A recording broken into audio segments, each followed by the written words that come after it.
Can you see that?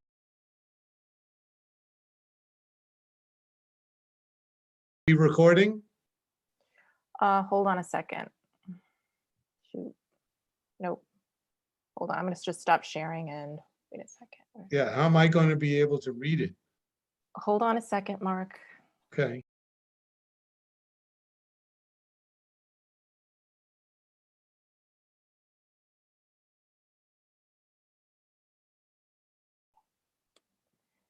And I will be sharing my screen in a moment. Can I scroll on the shared screen? Nope. Okay. You'll have to scroll along with me.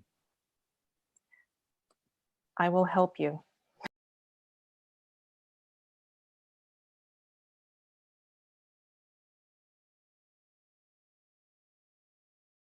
Okay, good evening, ladies and gentlemen, all of us who are here. My name is Mark Zuroff. I will be sitting as chair of this meeting concerning the 40B project at 108 Center Street. Before we begin, I will confirm that all members and other persons anticipated to participate on the agenda are present and can hear me. Members, when I call your name, please respond in the affirmative. Randolph Mecklejohn, I am here. Jesse Geller. Present. Do we have any other board members here? No. Okay, staff, then when I call your name, please respond in the affirmative. Maria Morelli, Here. and I think that's the staff. All right, this hearing of the ZBA in open session is being conducted remotely and in a manner that is consistent with the legislature's extension of the provision initially made under Governor Baker's March 12, 2020 executive order concerning the now expired state of emergency in the Commonwealth due to the outbreak of the virus. This body is authorized to meet entirely remotely so long as adequate public access is provided. Adequate public access does not include public participation unless such participation is required by law. This hearing may or may not feature public comment. For this hearing, the ZBA is convening by video conference via Zoom as posted on the town's calendar, which identifies how the public may access the hearing. Be advised that this hearing is and that some attendees may be participating by video conference. Accordingly, be aware that others may be able to see you and take care not to screen share your computer. Anything that you broadcast may be captured by the recording. All supporting materials have been provided to members of this body are also available to the public and may be accessed through the town website or by request. Right You here. jumped ahead too fast. Yep, I'm there. See? Or my by cursor. request from town planning staff. Finally, before turning to the agenda, I will cover some ground rules that will permit clear and effective conduct of our business and help to ensure accurate hearing minutes. I will introduce each speaker on the agenda. After they conclude their remarks, I will invite each member by name to provide any comment, question, or motion. Please hold yours until your name is called. Please also remember to mute your phone or computer when you are not speaking and to speak clearly and in a way that helps generate accurate minutes. Before responding, please wait until the floor is yielded to you and state your name before speaking. If members wish to engage in sidebar comment with other members, please do so through me or Maria. Finally, each vote taken in this hearing, and I don't anticipate a vote tonight, will be conducted by roll call vote. For public comment, for the public comment component of this hearing, I will first ask members of the public, if there are any who wish to speak, to identify themselves by name and address only. I will call on each by name. Please enter your name into the chat section. You can find the chat icon on the bottom of your screen. Click on this icon and the chat window will appear on the right or somewhere. Our host, Maria, will queue members in the order in which the request is received. Additionally, we will ask if members of the public who are calling in would like to speak in favor of or in opposition to the project. And that's And it. that is it. So I will turn this over now to Maria, who will give us some introductory remarks about the agenda for this evening's meeting. Maria? Thank you very much, Mark. First, I just wanted to acknowledge that Brookline Interactive Group is broadcasting this live on local cable channels, and that's to make this hearing more accessible to people who cannot attend via Zoom. And I especially want to thank Ann Tice and Corbin Rydell for making this possible. It's a wonderful service. Just really quickly, what we have lined up. The fire department has reviewed the plans and has not flagged anything of concern. Obviously, there will be a more detailed review when there are construction drawings. DPW, we've met with the entire project team. That's both stormwater and traffic. The engineering side of DPW has given a list of additional data that they will need from the applicant. It's nothing out of the ordinary. And we are going to be meeting or looping in DPW in our working groups. The Transportation Board will be meeting in October, and that's usually at that point is when the Transportation Administrator will weigh in with additional comments to the board. We also had Tom Brady, who is the town arborist. He also attended that meeting, and there are some street trees that we always want to get the town arborist to weigh in if construction poses a problem for any street trees. There's nothing that gives him pause at this point. Again, I mentioned that the T-Board will be meeting in October before the next hearing on this case. And the Housing Advisory Board is also meeting on Wednesday. It's separate from permitting, but they are entertaining over a $3 million contribution pending permitting and state funding. So that's why they're meeting this week. The next hearing is scheduled for October 20th. It will cover traffic and parking peer review.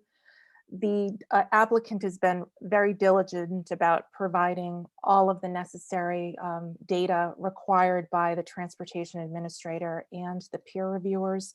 In fact, they quickly went through Cliff's report and have already provided materials that Cliff had asked for as well. So I know that they're working very diligently, and we will be meeting as a group this week once the ZBA gives a charge or instructions.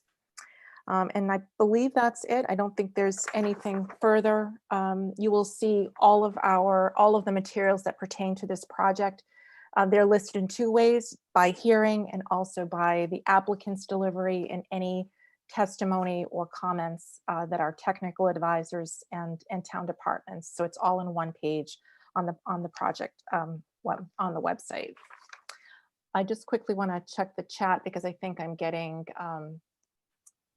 okay. All right. So at some point if there is public comment, I will. The chair will let members of the public know that we are turning to public comment, and if anyone wants to speak, they can just enter their name in the chat or raise their hand. But that's not at this point right now. I'm just responding to some questions in the chat. To add to those remarks, I want to point out that this evening's hearing is concentrating on the estimable Cliff Bomer's report, and that if the public wants to comment, we ask that the public confine their comments to the subject matter of this evening's hearing, which is the peer review of design by Mr. Bomer. So general comments about the project in general should be reserved for a later hearing when we are actually acting on formulating our charges back to the developer. So that being said, I guess we can release the floor to Mr. Bomer. Hi, everybody. Cliff Bomer, I'm the peer reviewer for Brookline. And I submitted this letter about a week ago, and I hope that certainly everybody on the board has had time to read it, and I'm sure the developer has as well. So I'm hoping most of my time may be questions because I think unlike a lot of my reports, there's a lot of detail that jumps around between the big picture and some very fine, relatively fine-grained detailed comments on the building itself. So I think I'll start with the biggest, sort of where I think and I do want to reinforce what Maria said. There's been, it feels very much like we're in the middle of a work in progress. There is material coming in, I think as late as yesterday, maybe, Maria.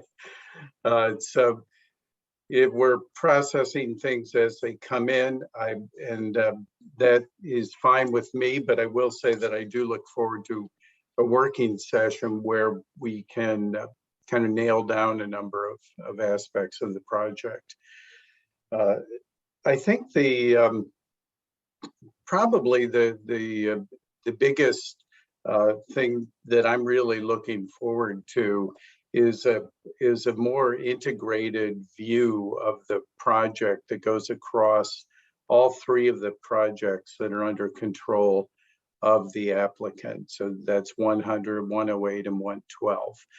And it's a big site. So even though what we're looking at right now is relatively small, in fact, at the end of the day, this site is really going to be the centerpiece of two existing, very valuable, successful developments that have served Brookline very well.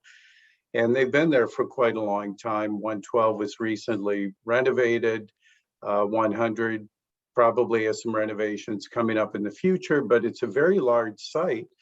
And those properties under control of the developer, combined with the immediate adjacency of the senior center, make it quite a large and important development for the town. And I think the materials that were submitted, they're as expected at this level, quite schematic, not coordinated across disciplines. The kinds of issues that we're used to, which in my world is not troubling. I know the architect, they're a hugely competent firm. I know they will work out all of the issues as they have the time to work through them and work with you folks and other departments in the city. So that's really not my concern. But in any effort that I would make to try to help, if not refocus, at least help, I would like to encourage a broader view that looks campus wide. It's a resource for the town, and they already have a strong presence with a lot of things going on in both of the existing buildings. And I think as far as the materials that were submitted, I think what would help everybody is to zoom out a bit so that we can really see how all of that space between 100 and 112, how that all works together, and make sure that this piece, which is actively, at least as far as I know, actively inviting the public to come into the building and perhaps serve as a kind of adjunct to the senior center, really seeing how this all works together. So that's kind of my biggest view. I just saw a note pop up from Jennifer, which should I respond to that, Maria? No, No. I'll deal with that in a second. Oh, okay, all right. So in any case, I think what we saw in the materials that have been submitted is each individual, I would say, probably not very well coordinated within themselves, and again, not having a real global view. So I'll talk about the kind of things that I think you're used to hearing me talk about, some of which I think apply to this development and some of which don't apply to it. I'll start with the overall massing of the building, or let's start with the scale of the building. I think the scale of the building, the height of the building, perhaps even exactly where it's set back, where it's matching the setback of 112, to me, it's appropriate. That side of the street is clearly part of a bigger picture. It isn't the other side of the street that still has a number of smaller scale historic buildings on it. And I think the idea of tying that together as a campus makes a good deal of sense. So from an urban design perspective, I'm satisfied with that scale of a building. And in fact, you may have noticed in my report, in order to open up more usable ground plane on the site, I suggested even looking at an additional story. So the height of the building in and of itself, to me, is appropriate given where it is. I think the parts that don't quite stack up to a lot of what we look for are mitigation strategies. I think it's a bit of a special case in that the applicant controls properties on both sides. So they're, in a sense, kind of responsible for adjudicating the impact on their own properties that they're creating themselves. So it's a little bit different from a typical neighbor. But there are also neighbors on the other side, on Winchester Street. And I think, generally speaking, and I think for reasons that may have to do with the sustainable aspects of the building, there's really very little articulation in the massing of the building. Clearly, there are shadow studies. I did ask for more complete shadow studies so we could see and understand better what shadow impact is across the street, which actually does get shadow impact. Center Street itself does.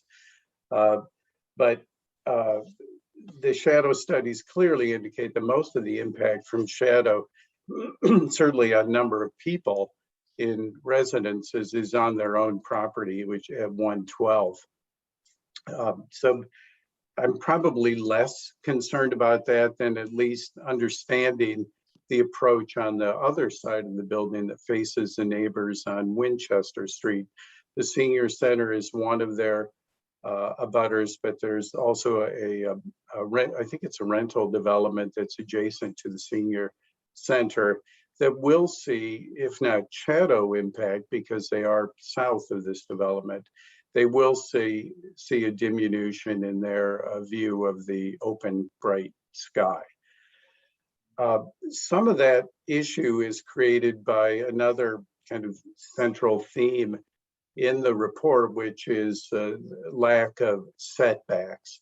And it's from property lines. And it's complicated because on each side of the building, on the long elevations, their direct abutters are 100 and 112, which are both properties controlled by the developer. And in the back of the property, it's even a little more complicated. There are little panhandles back there that half of it belongs to 108, or sorry, to 100, and the other half belongs to 112. And the proposed structure, in fact, goes back. I think we actually did receive some new material that shows another proposal that increases the setback on that side of the building. But they're very close to the property line back there and very close to other side setbacks that in a traditional kind of impact analysis certainly would not create enough space for mitigation through any landscaping materials or other ways of mitigating through distance from the property line. I think there are, in my report, I've also requested a building code analysis, as there are some potential issues with having to cross over a property line in order to properly egress from a property. That it's not a very straightforward issue and should be addressed. And given that they own the adjacent properties, it should be workable, but it is a legal, I think it is a small hurdle, but it's an important one in order to ensure proper permitting of the project ultimately. Otherwise, I run through a lot of things that you have heard before. I One suggestion to help the setback issue was to eliminate the one-story addition on the back of the building, and there was a drawing that came through. I don't know if that's an official submission document at this point, but it came through that did provide a greater setback by elimination of that cafe piece on the back of the building. I mentioned also, I asked for some increased information on the three-dimensional modeling, the SketchUp model, which was provided and greatly appreciated. And the reason I asked for that is that I think they made a sound decision in aligning the front of the building with 112. I think that's sensible. There's a kind of street wall tradition to that kind of decision. But given the special nature of this building as a kind of centerpiece of the composition of the three buildings of 100, 108, and 112, I'm not entirely convinced that it needs to be in the same plane as 112.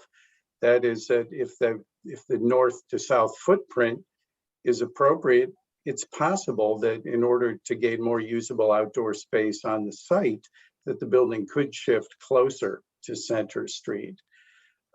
That suggestion as something to explore was in conjunction with reevaluating how the drop-off works in front of the building. As currently designed, there is a drop-off area with two curb cuts so that cars can get completely out of the right-of-way and approach the front of the building. There's very little space between the curb line of that drop-off and the front of the building, so it's quite tight, which makes sense because the drop-off is wide enough that one vehicle would not drop or wouldn't block access for another vehicle. But on the other hand, it is quite tightly squeezed in. I suggested that they look at a potential more of a curb cut kind of approach, drop-off zone in front that we've seen at some other developments, proposed at some other developments, that could allow more space on the sidewalk side of the building, that could allow a more nuanced approach to making it more pedestrian friendly, introduce some landscaping in the front of the building, more significant landscaping. So I suggested that they should explore looking at that. Maria mentioned that the transportation meeting isn't until October, and obviously this is somewhat outside of my realm of expertise. But again, I'm really looking for ways that the usable outdoor space could be increased on the site. Another question that I have is that those two little dog legs of property that go behind the building that are under control currently, or at least they're on the side of 100 and 112, is that potential territory that could be used more effectively by the residents of 108, the future residents of 108. There are kind of more questions that go back to that idea of looking at a campus, looking at an overall campus plan to help make the right decision about how to fit this building in. So I guess from a kind of context situation, even though they own the buildings on both sides of this property, I would urge the board to really push this point of treating context as something that really matters, even if it doesn't involve neighbors who aren't owners, co-owners of the development. I brought up some questions about tree protection, some of the standard requests, and I know you folks look for. They're at the end of the report. There's a decent sized list of exhibits. The shadow studies I do think matter. I think there's at a minimum a due diligence responsibility to look at how the shadows actually do impact the buildings across the street, how high in the buildings they go and for how long. are those buildings impacted, just so we can all look at it and decide whether the trade-offs are appropriate. There's an interesting connection. It's not totally obvious from the submitted materials, but there's a subterranean access from this building. There's a limited basement in the building where the trash chute terminates, and an underground passageway that connects to the garage at 112, which I think is, again, another kind of opportunity for connecting these properties all together. But it does imply a kind of unified trash management plan between 112 and 108. I think something we've requested from other proponents in the past has been a kind of choreography plan of how this works. How's the current trash situation at 112 working? What happens when you add the trash coming across from that tunnel from 108? There are a couple of missing pieces, pretty conventional missing pieces, bicycle parking.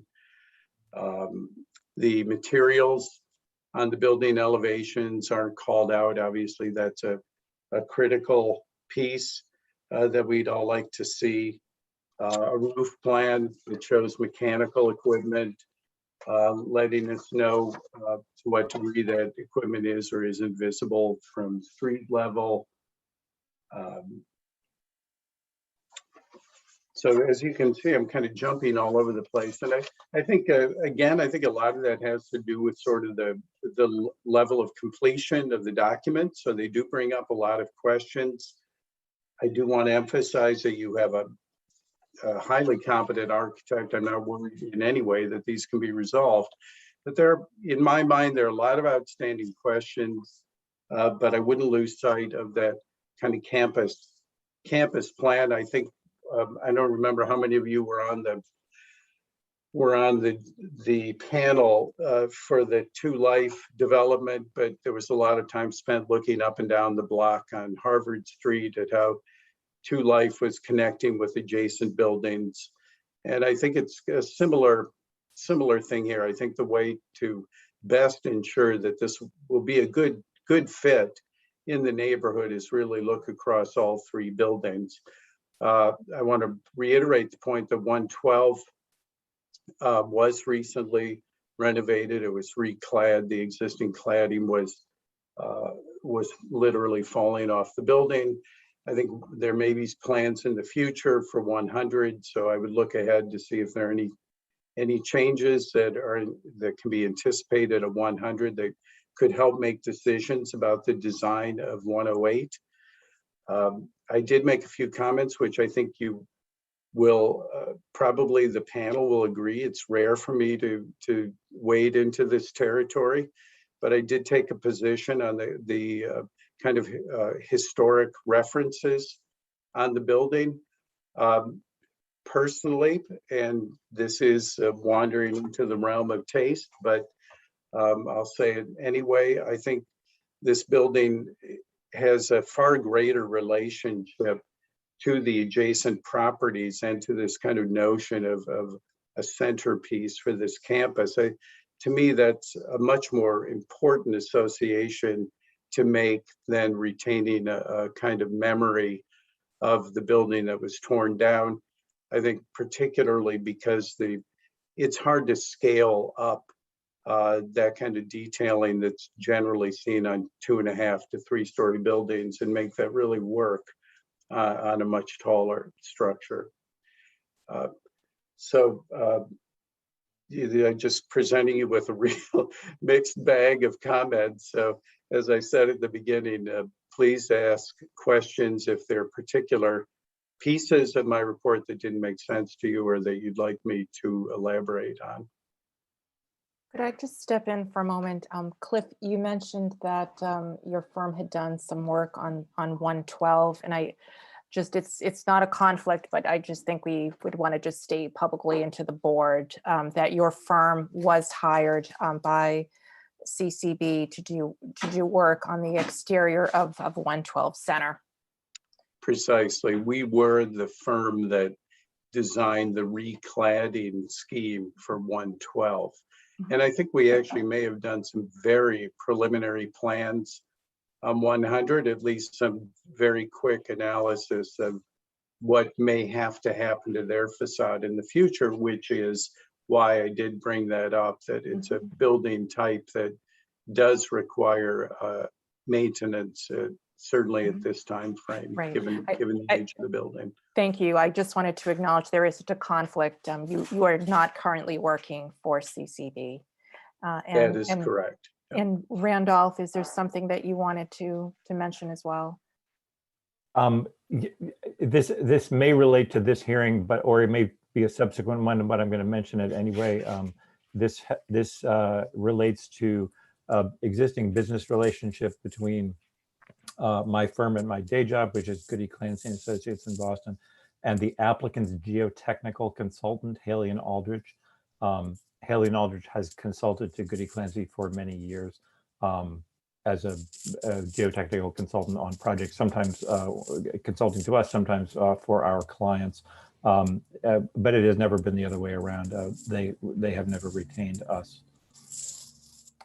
And in my opinion, this should not operate as it should not prevent me from discharging my duties on this board. Thank you, Randolph. Yep. And the last thing that I forgot to mention is that because this project would be getting public funds, state funds, Mass Historical would be looking at the current structure. I should back up and say that the applicant filed a project notification form to Mass Historical because the project is getting state funding, and that just requires Mass Historical to review the project if there is any adverse impact on potentially National Historic properties. It's normal. We've had this done on several occasions. It has no bearing on this particular project and wouldn't thwart the project. So it's really a review that Mass Historical does, and they might have they might have some comments or conditions that might have to do with documenting or memorializing.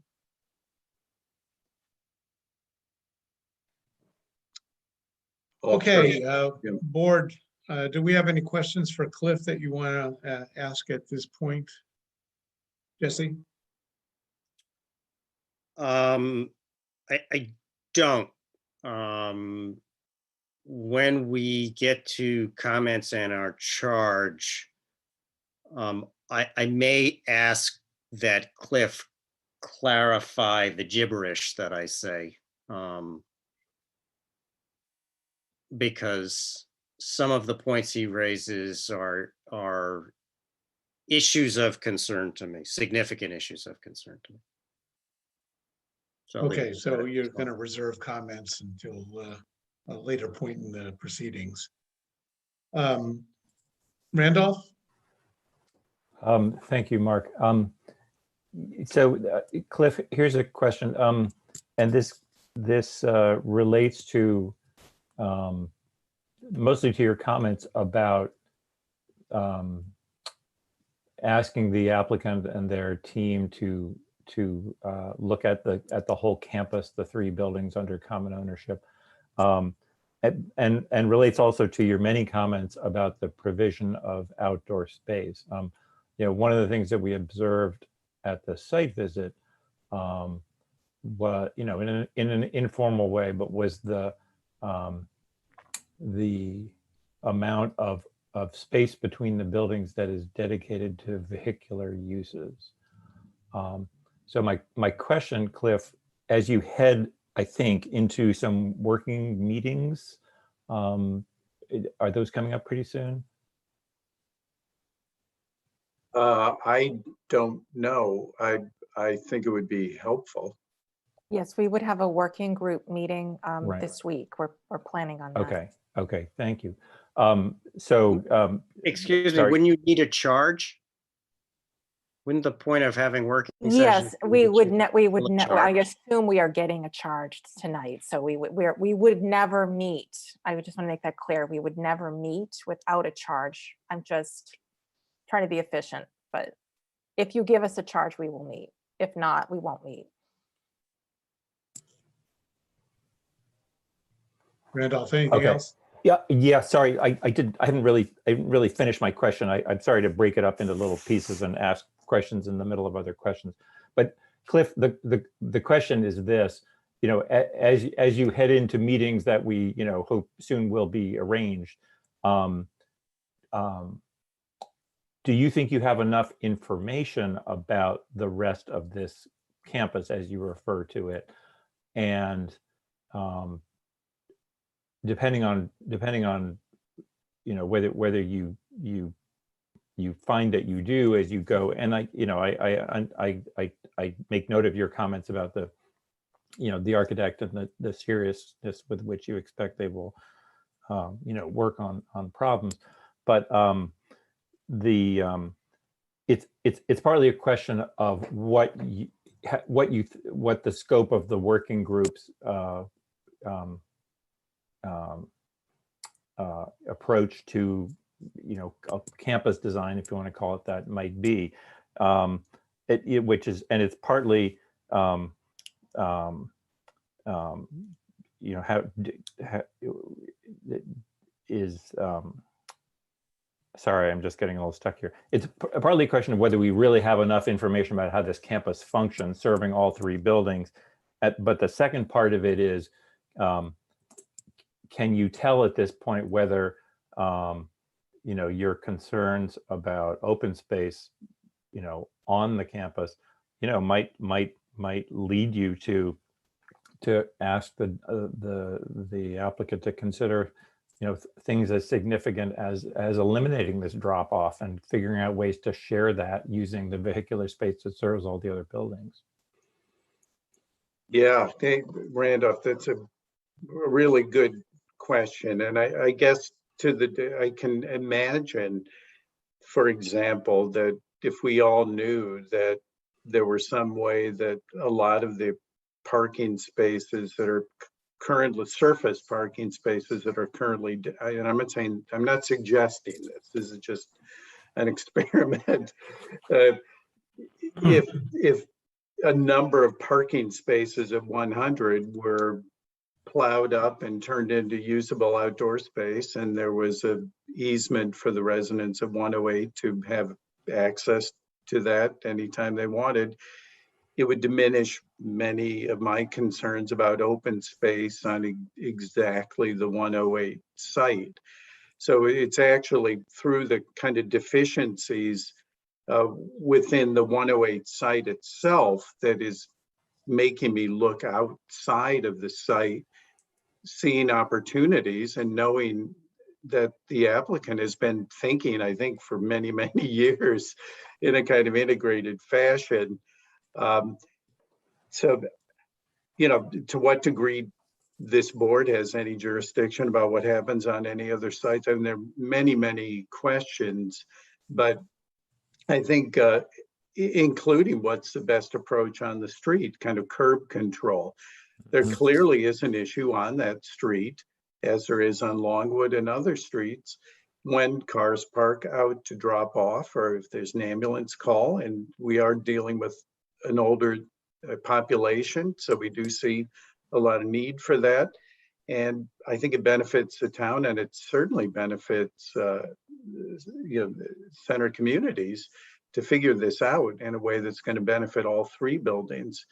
Some of again, your point about existing vehicular access onto the adjacent sites is it would be nice if there were a way to integrate those curb cuts into a pull-off area, or I really don't know what. I think what would benefit, I think our understanding from the town's perspective and ultimately benefit the applicant would be to generate site-wide plans that show the future of open space on the site. So so that we can be comfortable. And I forget how many residents there are. Rhonda knows. It's between 100 and 112. There's something like 500 residents, aren't there?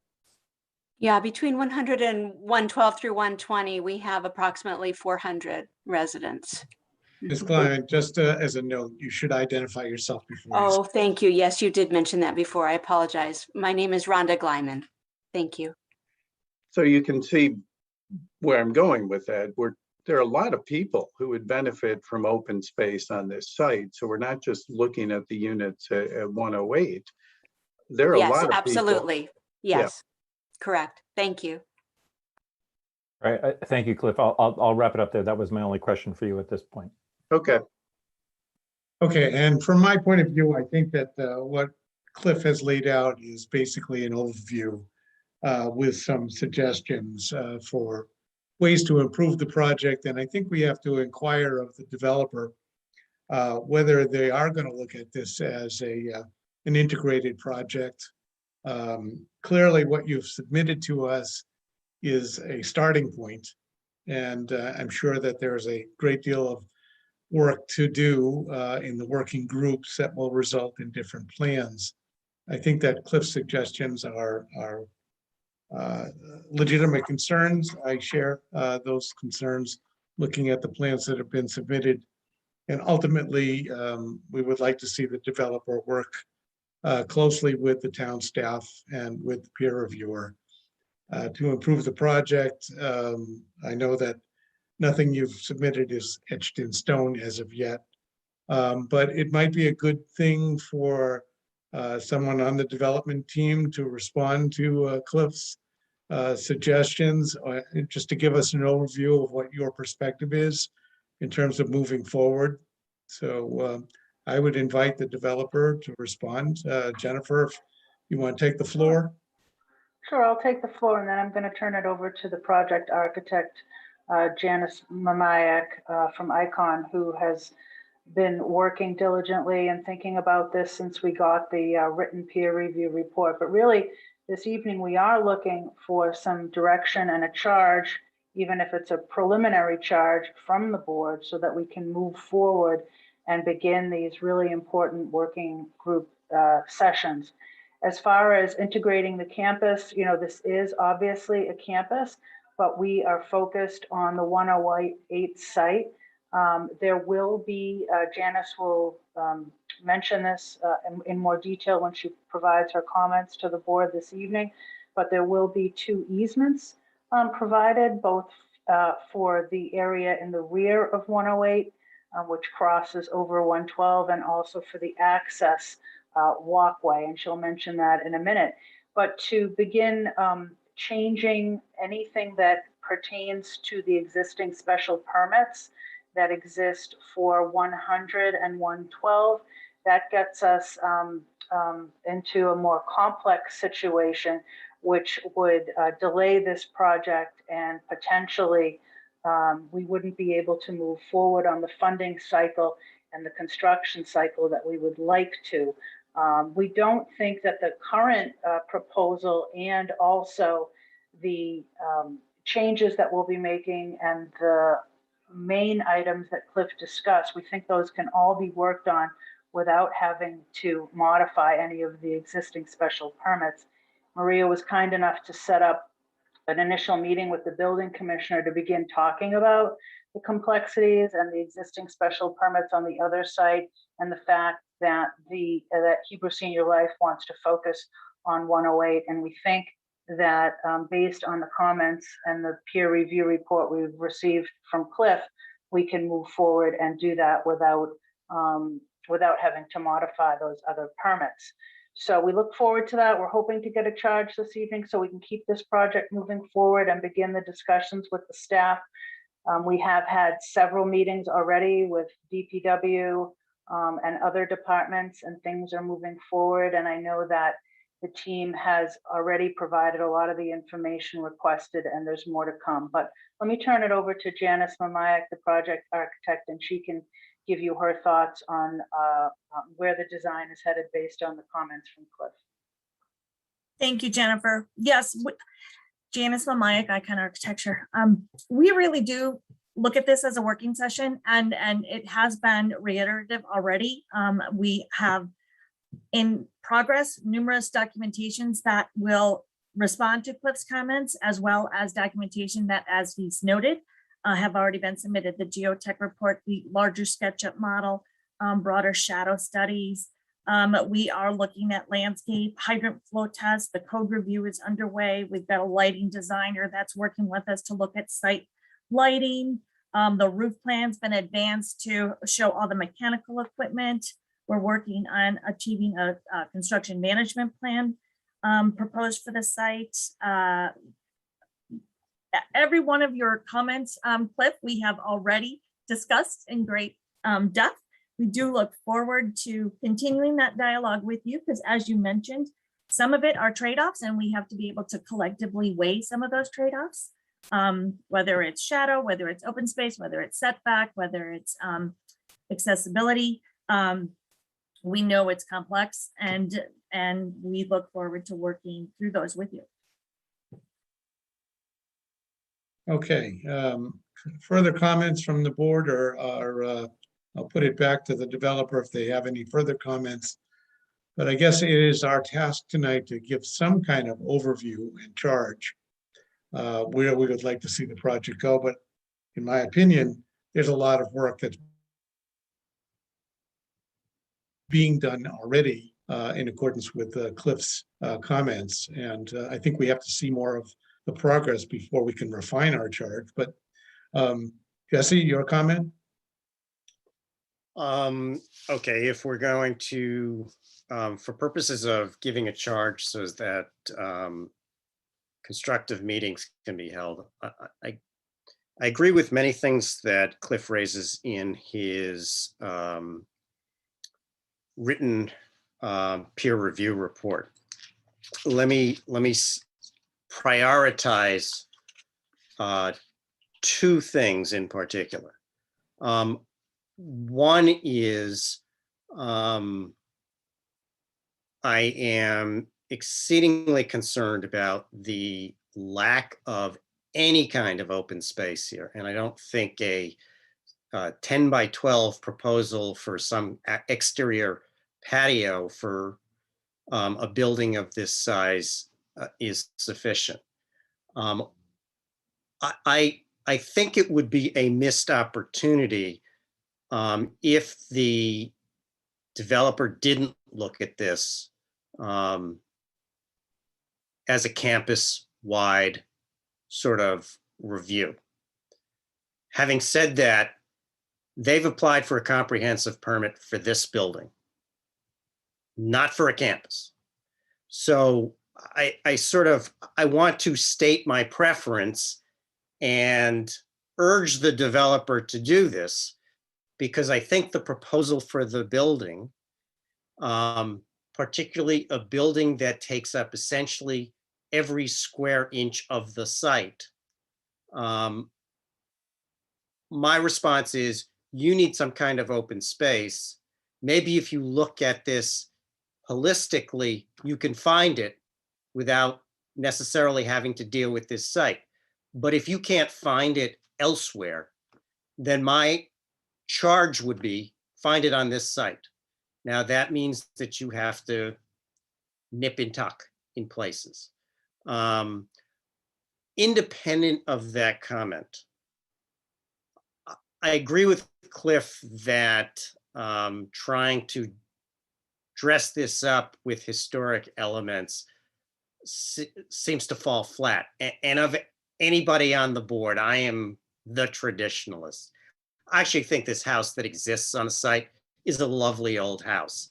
It's in disrepair, but I actually think it was at one point a lovely, beautiful old house.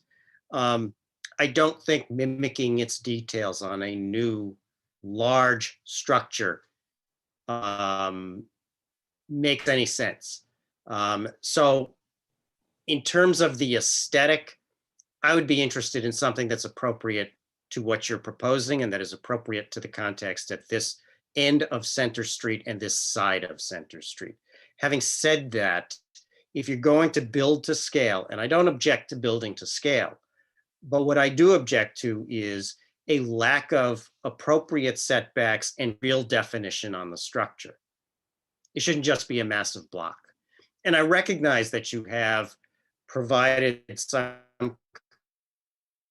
some degree a drop-off setback area, but I don't think that really responds to doing something with this building that appropriately creates depth and pleasing aesthetic elements that break up the mass. So those would be two items that I would ask you to look to and try to respond to.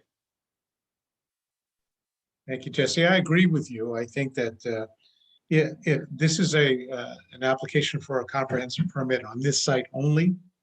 And as it is looked at by us as a single site development, then the question of open space and traffic flow and usability for the public and the way it appears to the public are all important charges that we want to see addressed. I would think certainly the drive up proposal is a good thing, but it doesn't provide any public access or residential access for enjoying the outdoor part of this project. Building right to the lot lines does impose on us the question of where the open space is for the enjoyment of the residents would be. And without a roof deck or other decks or articulation that determines where the residents can use the outdoors, certainly that's a concern I share and that Cliff has enunciated, as has Jesse. But again, my basic comment is that most of Cliff's comments I see validity to. I think there's a great deal of work that will be done and should be done by the developer in terms of conforming the building more along the lines of the recommendations, whether it's looked at as a campus, which is not going to be done, at least at the initial conferences. I think that Cliff's idea of looking at it as a campus development is a good idea. Whether that, Jennifer, I'll defer to you, whether that requires modification of other special permits is something that we could explore, or you can explore and tell us about it. But my basic charge agrees with Jesse and with Cliff about the open space, about the flow of people in and out of the building. And the design of the building, I know will be discussed and articulated later on in the process. But basically the charge is, if you're not going to make the building smaller, then you have to make it more accessible and have more open space as part of the development. That's my overview of the project, realizing and understanding that there are other iterations to come. So that's my general comment. Randolph? I'm going to keep it brief here because all of my notes for the charge are really exactly the things that Mark, that you and Jesse have already spoken about. I'm not going to repeat them. The only thing I will add is, and I know that there's a construction economics aspect to this, but one of the ways to look for open space is to take the building volume you're creating and shape it into a taller building. Given that you're currently proposing to be between two buildings which are both taller as well as having a bigger footprint, I hope you'll consider that and look at it more closely in the working group if you haven't already. Thank you so Okay. much. I just wanted to add that it is still a campus that we're talking about, and all of the open space can be used by all of the residents and will also be able to be used by these residents at the new building. So we'll show this at the working group, and then we'll be able to show these areas and spaces that exist now and that can be used by all the residents. We'll make that clear at the next presentation when we discuss design, and certainly we'll go over it with Maria and Cliff in detail. But I want to thank you all for your comments, and again, we look forward to working with staff and with Cliff. Jennifer, I might just add that as a point of emphasis that the flow of traffic, and I mean human as well as vehicular traffic, between the three sites is something that would be helpful. And again, I don't know whether you're stepping over boundaries on pre-existing special permits, but I'd like to hear from you about that at some point during our deliberations. Absolutely. Thank you. All right. At this point, because we are confined to design review and Cliff's comments, and I know that the public wants to speak about the project in general, but I don't think that at this point we need to hear from the public. The board can chime in on this point, but hearing comments about the general development is not appropriate yet because we don't really have defined plans on how this project is going to be realized on the site. We only know that it's a big box at this point with some articulation to it. But I think that will be further developed during the interactive process between the staff and the developer. But board members, if you want to chime in on that particular aspect of tonight's hearing, I'd be happy to hear from you. Either of you? Neither of you. Okay. Then I'm making the decision for the board that public comment will be more appropriate later on in the process, particularly after we hear from traffic and further iterations that may be presented by the developer with the help of the staff. So unless anybody else on the board or for the developer wants to make a comment on this place, I would say that we will move to scheduling our next hearing for, I believe, October 20th. Maria? Right, we would continue October 20th would be the next date. All right. So again, to the members of the public that are here, we do want to hear from you, but I think it'd be more appropriate we have a more iterative design that addresses some of the comments that we've heard tonight, and when the staff gets a chance to work on it. Right.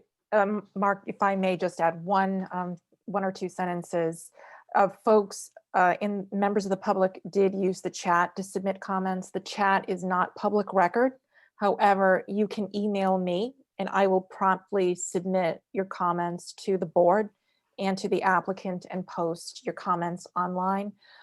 This public process, this public hearing process is several months, so the public hearing is open and you can submit comments in between hearings and they will be addressed. Your testimony is very important to the board. And we will read them as well. So we do want to hear from the public, but at the appropriate time. Thank you. So this meeting is therefore concluded. It is continued to October 20th when we will hear from traffic and parking. And I'm sure there will be a further design submitted, which will be available to the public on the site as well. Thank you all for coming. Thank you for your comments and your patience. Have a good evening. Thank you very much. Nice seeing all of you. Bye-bye.